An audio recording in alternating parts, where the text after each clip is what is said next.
Hello everyone, मेरा नाम वीरेंद्र कुमार है और मैं आज आपको ग्रेविटेशन चैप्टर पर अपना डेमो दूंगा।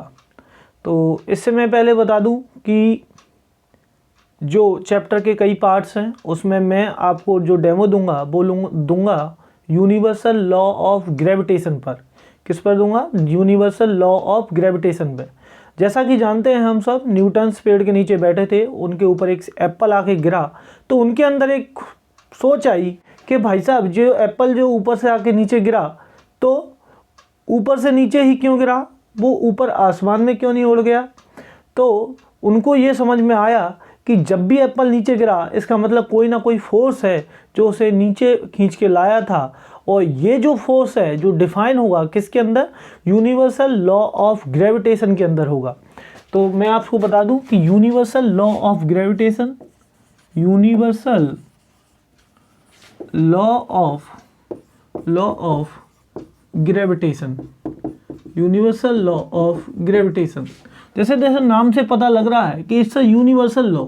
इट मीन्स कि यूनिवर्स में ये कहीं भी लगेगा, अर्थ पे लगेगा, अदर प्लैनेट पे लगेगा, चंद्रमा पे लगेगा, मतलब पूरे यूनिवर्स में ये कहीं भी लागू हो सकता है। तो इससे है क्या ये कि सर ये है कि ये कोई m1 मास है और ये कोई m2 मास है, ये m1 मास है और ये m2 मास है।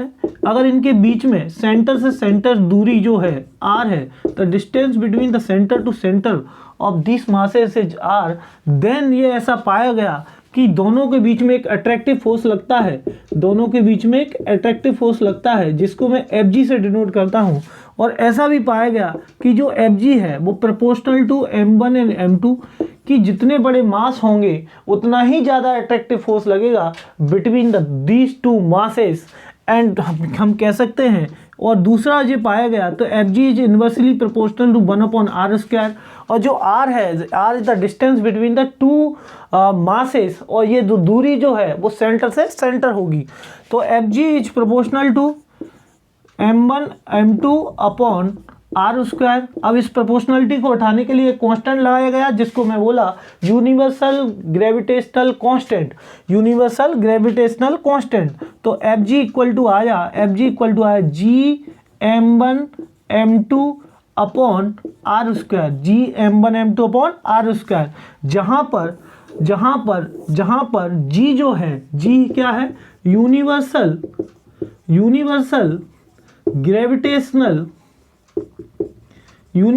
ग्रेविटेशनल कांस्टेंट है, ग्रेविटेशनल कांस्टेंट है। और जो g की वैल्यू है वो है 6.61 इंटू 10⁻11 न्यूटन। अब देखो यूनिट क्या होगी g की, इधर क्या है न्यूटन, इधर r² है तो न्यूटन मीटर स्क्वायर, ये kg का स्क्वायर हो जाएगा तो न्यूटन मीटर स्क्वायर पर kg का स्क्वायर। तो ये जो है आपको ध्यान रखना है कि यदि कोई दो मास हैं उनके बीच में अट्रैक्टिव फोर्स लग रहा है, यदि दो मास है तो उनके बीच में कोई अट्रैक्टिव फोर्स लग रहा है तो उसकी वैल्यू क्या होगी? g m1 m2 upon r², g m1 m2 upon r²। और देखिए आप इसको और मैं डिफाइन करूं तो जैसा कि हम जानते हैं a वेक्टर इक्वल टू होता है mod a upon a cap is the unit vector. तो अगर Fg को मैं ऐसे लिखूं g m1 m2 r vector upon mod r का q, तब भी ये वैलिड होगा क्योंकि r vector equal to mod r vector equal to mod r and r cap. तो यहाँ पर मैं वैल्यू पुट करूंगा तो r कैप का क्या होगा? यूनिट वेक्टर है जो कि केवल डायरेक्शन देगा, उसका मैग्नीट्यूड 1 होगा। तो ये बात मुझे समझ में आ गई कि यदि दो मासेस r दूरी पे रखे हैं, जो r दूरी है ध्यान रखना है, जो r दूरी है वो distance between the two masses है, और कहाँ से है? सेंटर से सेंटर डिस्टेंस है। कहाँ से है? सेंटर से सेंटर डिस्टेंस है। तो देखिए इसको मैं थोड़ा और आगे बताता हूँ,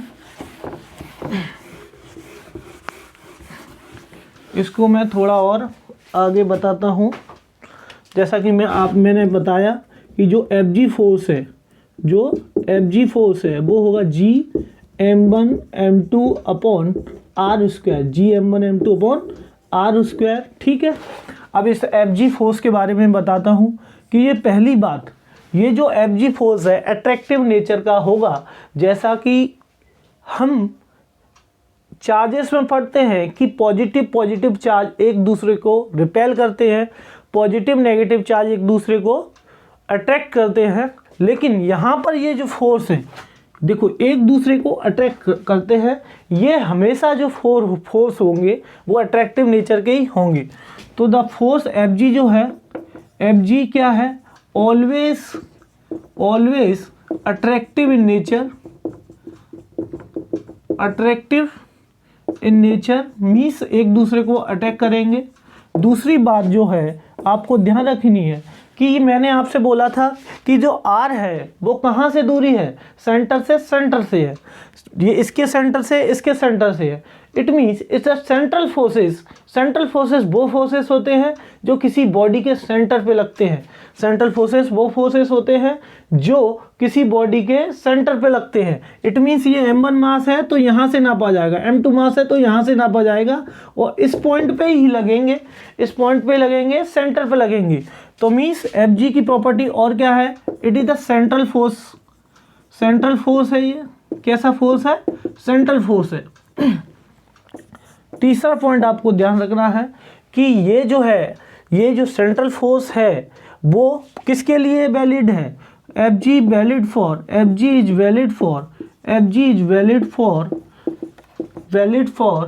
वैलिड फॉर पॉइंट मासेस। किसके लिए है, पॉइंट मासेस। ये किसके लिए है, पॉइंट मासेस के लिए है। ठीक है, अब सर बताइए पॉइंट मासेस क्या है और ये सेंट्रल फोर्सेस क्या है। तो सेंट्रल फोर्सेस क्या है, जो सेंटर से सेंटर पे लगते हैं, मतलब जो डिस्टेंस है सेंटर से सेंटर नापी जाएगी। Work on centre to centre, work on centre to centre, work on centre to centre. अब ये जो Fg है वैलिड फॉर पॉइंट मासेस का मतलब क्या है कि जितना भी मास है, पॉइंट मासेस का क्या मतलब है कि जितना भी मास है किसी एक पॉइंट के अंदर समाया हुआ है, ये क्या कहलाता है, पॉइंट मासेस। अब ये बोलेगा कोई बच्चा कि सर आप ये बोल रहे हो कि ये पॉइंट मासेस के लिए है, लेकिन आप तो ये पृथ्वी पर भी लगा रहे हो। पृथ्वी का जो मास है वो तो बहुत बिखरा हुआ है, रेडियस जो है पृथ्वी की वो 6400 किलोमीटर है, फिर भी इसका मास अंदर कुछ है बाहर कुछ है, फिर भी आप कह रहे हो ये पॉइंट मासेस है। मतलब ये पृथ्वी दो प्लैनेट के बीच में लगा रहे हैं, तो फिर ये सेंटर मासेस कैसे हैं, वो पॉइंट मासेस कैसे हैं। तो देखिए मैं आपको यहाँ बताता हूँ कि मान लीजिए अपना सोलर सिस्टम है, ये अपना सन है, और मान लिया कि ये पृथ्वी है, ये क्या है, यहाँ पर अर्थ है। अब बात को समझना मेरी बात कि ये जो अर्थ और सन की डिस्टेंस मान लिया मैंने r डैश है। अब मैं कह सकता हूँ कि r dash is greater than radius of अर्थ। ये RE जो है रेडियस ऑफ अर्थ है और RS रेडियस ऑफ सन है। तो r डैश जो है ग्रेटर देन बहुत बड़ा है रेडियस ऑफ सन से। तो मैं कह सकता हूँ कि यदि r डैश बहुत बड़ा है रेडियस ऑफ अर्थ से और r डैश यदि बहुत बड़ा है रेडियस ऑफ द सन से, तो मैं आपसे कह सकता हूँ कि ये मैं जो रेडियस ऑफ अर्थ है और रेडियस ऑफ सन है इनकी कोई भी वैल्यू नहीं है, क्योंकि अर्थ और सन के बीच में बहुत ज़्यादा डिस्टेंस है। इस वजह से ध्यान देना कि अगर ये r बहुत बड़ा है तो इसकी कोई भी वैल्यू नहीं है, यदि r बहुत बड़ा है तो इसकी कोई भी वैल्यू नहीं है। तो मैं आपसे कह सकता हूँ कि ये एक पॉइंट मासेस मान लूँ, क्योंकि जो r है बहुत कम है तो इसके लिए पॉइंट मासेस है। तो इसलिए क्या है, इन दोनों वजह से क्या होगा, ये पॉइंट मासेस है। अब देखो अगला पॉइंट है जो कुछ इस प्रकार है। तो आपको देखो ध्यान क्या रखना है कि ये जो Fg फोर्स है हमेशा अट्रैक्टिव नेचर का होगा। It is the central forces, mean centre पे लगेगा और दूरी हमेशा सेंटर से सेंटर नापी जाएगी। और तीसरी बात क्या है कि ये पॉइंट मासेस के लिए वैलिड है। पॉइंट मासेस वो पॉइंट मासेस का मतलब कि पूरा मास जो है किसी पॉइंट पर लगेगा। अब अर्थ को पॉइंट मासेस क्यों माना है? क्योंकि अर्थ और किसी अदर प्लैनेट की दूरी या डिस्टेंस इतनी ज़्यादा है कि अर्थ की रेडियस का उसके सामने कोई भी महत्व तो नहीं है, इसलिए मैं कह सकता हूं कि अर्थ भी एक पॉइंट मासेस है। तो देखिए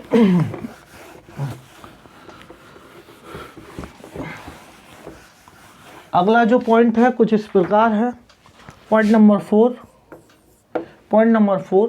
अब देखिए कि इधर से m1 मास पर जो फोर्स लगा और m2 मास पर जो फोर्स लगा, क्या उसकी वैल्यू समान होगी? यस सर, कि जो F1 ऑन जो Fg लगेगा, Fg on one block equal to Fg of 2 block, but direction is opposite.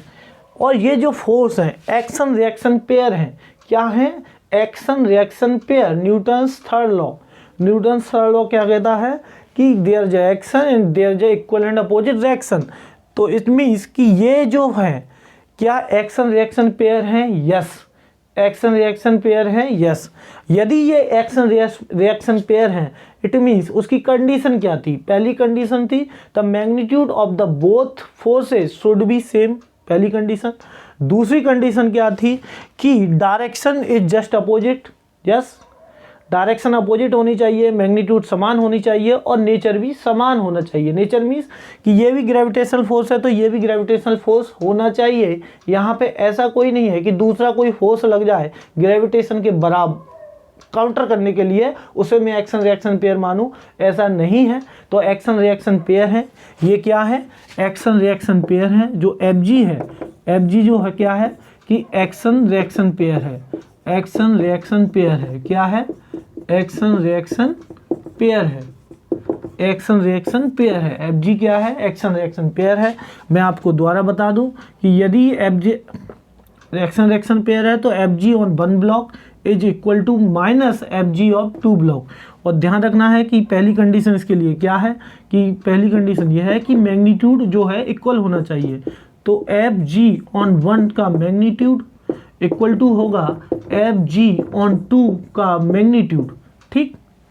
और सेकंड कंडीशन क्या है कि nature should be same, nature of both forces should B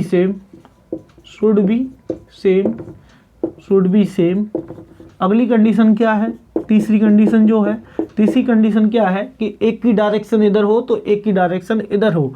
तो यही बात है कि direction should be just opposite, magnitude should be same and both the forces should be in same nature. तो आपको इतना समझ में आ गया होगा कि जो यूनिवर्सल लॉ ऑफ ग्रेविटेशन है, नाम से पता लग रहा है यूनिवर्सल है, वो पूरे यूनिवर्स में लगेगा। तो जो Fg यूनिवर्सल फोर्स लगता है वो होता है Gm1m2 upon r²। G is a gravitational constant, जो कि यूनिवर्सल ग्रेविटेशनल कांस्टेंट जो कि कांस्टेंट है, उसकी वैल्यू है 6.67 इंटू 10⁻11 न्यूटन मीटर स्क्वायर पर kg स्क्वायर। और ध्यान रखने वाली बात है Fg की कुछ प्रॉपर्टी है कि ये सेंट्रल फोर्सेस है, इट मीन्स कि जो सेंटर से सेंटर लगेगा। दूसरी बात जो है कि ये जो मैग्नीट्यूड है इन दोनों फोर्सेस का बराबर रहेगा, डायरेक्शन अपोजिट रहेगी, सेंट्रल फोर्सेस है और पॉइंट मासेस के लिए वैलिड है। ये जो फॉर्मूला है Gm1m2 r², ये किसके लिए है? पॉइंट मासेस के लिए। अब अर्थ को पॉइंट मासेस क्यों माना? क्योंकि अर्थ और किसी दूसरे प्लैनेट या किसी दूसरे प्लैनेट और तीसरे प्लैनेट में जो डिस्टेंस है वो कांस्टेंट रहती है। वो क्या रहती है? कांस्टेंट रहती है, एक लंबी अवधि के दौरान भी कांस्टेंट रहती है। तो उस बात से मैं कह सकता हूँ कि वो जो कांस्टेंट है, जो डिस्टेंस है जो कांस्टेंट है, वो काफ़ी बड़ी है as compared to radius of earth and radius of other planet. तो मैं ये अज्यूम करता हूँ कि ये जो मासेस हैं वो पॉइंट मासेस हैं। इस बेसिस पे कुछ क्वेश्चन है, उनको हमें करना है।